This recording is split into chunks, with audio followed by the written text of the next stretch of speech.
As a kid, you've probably had a lot of dreams and aspirations. Back in the day when you didn't have a care in the world, and all the adults would always tell you, you can be anything you want, filling you with so much childlike wonder and hope. But as you get older, reality starts to set in. And now people have turned their opinions around, telling you what you should and should not pursue. And as you learn more and more about the world, you start to leave many of these dreams behind. And even if it felt like the right choice, you sit there left with nothing. And if this sounds like you, don't worry, I've been there too. Honestly, I've been going through the same thing right now. But then suddenly, I was reminded of an anime I watched a long while back. An anime that was so dear to my heart. Yet, I couldn't exactly explain why. So on a whim, I decided to rewatch it. And now I sit here with a new video! Let's go! Oh yeah, and also, a different perspective in life. This is A Place Further Than the Universe.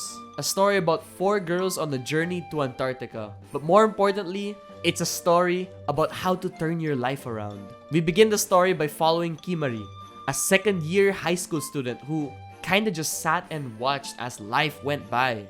I mean, she wakes up, goes to school, does her homework, hangs out with her friends, but she's never really done anything that made her fulfilled. And suddenly, one day, she stumbles upon her old bucket list and realizes, holy shit, what am I doing with my life?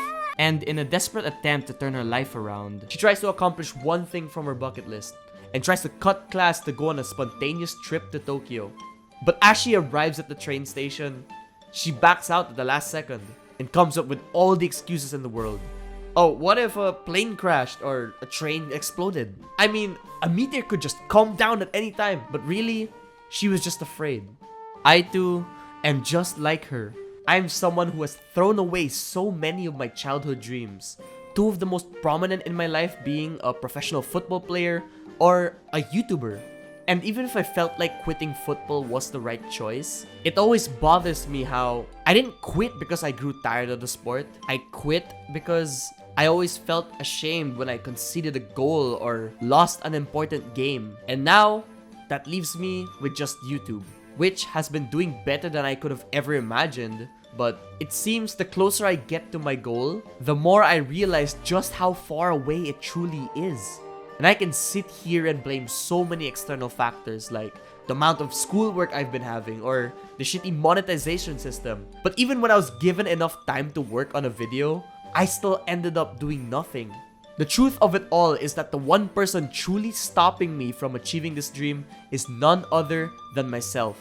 I am afraid of failure. And for the past few years, I've kind of just sat around watching as months turn into years. From uploading every 3 weeks to 2 months into as much as 9 months. A child was born from the time it took me to release a video. And now, I'm in 3rd year college.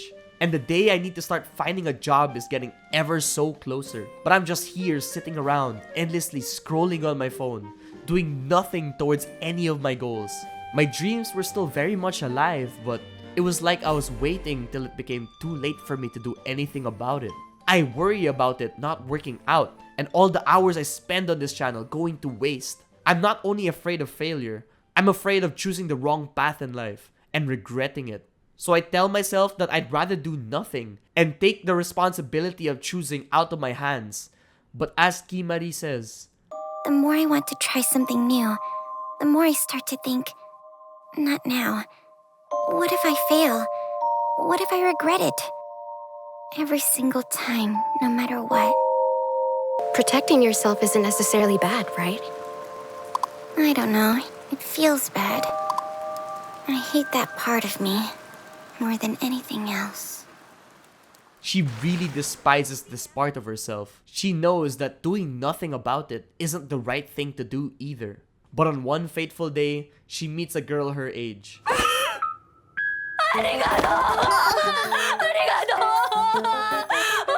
Shirase Kobuchizawa, a girl who has the dream of going to Antarctica, but she refuses to let this dream just be a dream and fully believes in her capabilities. Despite what anyone says, despite how many people make fun of her or tell her otherwise, all she was thinking about was the looks on their faces when she proves them wrong.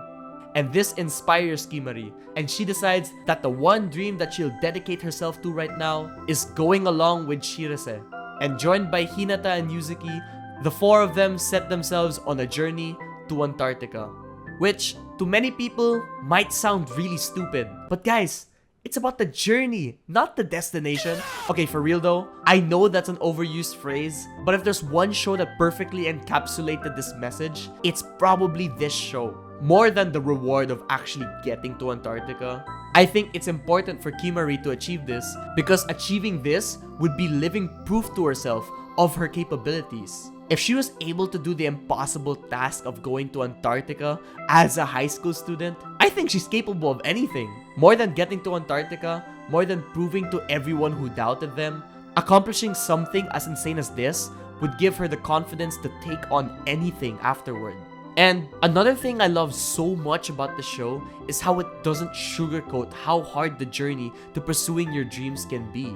These girls took part-time jobs and literally chased down every single possible lead they could while maintaining their grades in order to be able to join an expedition as civilians. Even for the adults in the show, it's clear that this entire expedition was thriving solely off of hopes and dreams. They were severely understaffed.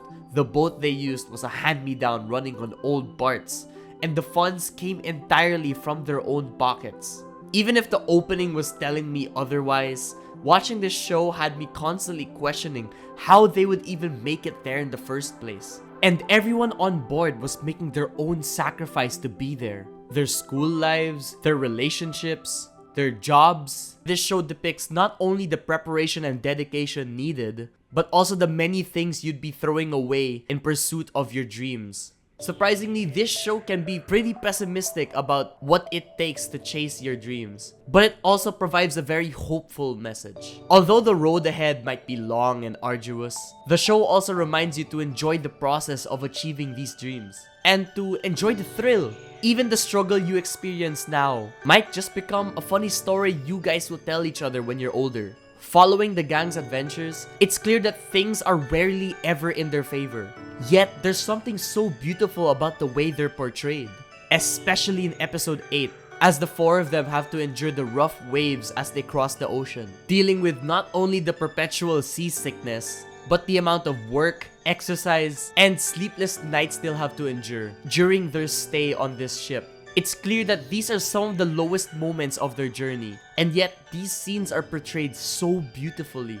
The lights of Tokyo just dazzling as they're running for their lives.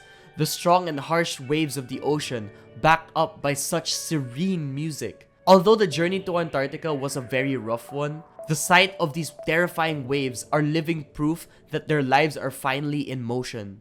They may be struggling now, but they are reminded that they are finally in control of their lives. They chose this path, and no longer are the days of sitting around waiting for something to happen. The girls took action on their life, and this struggle is living proof that they are on the way to something greater.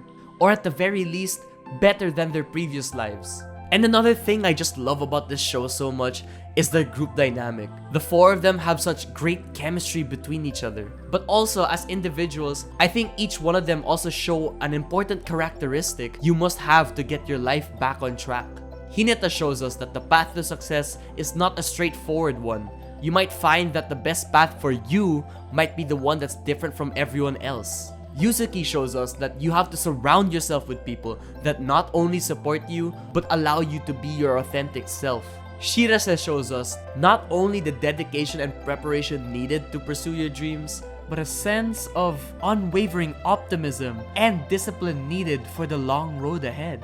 And Kimari, who reminds us to enjoy the journey to fulfilling your dreams. And no matter what happens, it is miles better than sitting around your house, filled with regret over the things we never got to do in our lives. All the characters we meet in the show share one common theme, and it's that they want to retake control of their life, choosing to live a life that we don't regret, even if it means taking a different path away from social norm. Because at the end of the day, it's your life, and nobody but you should have the final say on how to live that life. If it doesn't work out at first, at least you can rest easy knowing that you tried, instead of living a life full of what ifs. Because here's the thing, Doing nothing is a choice in of itself.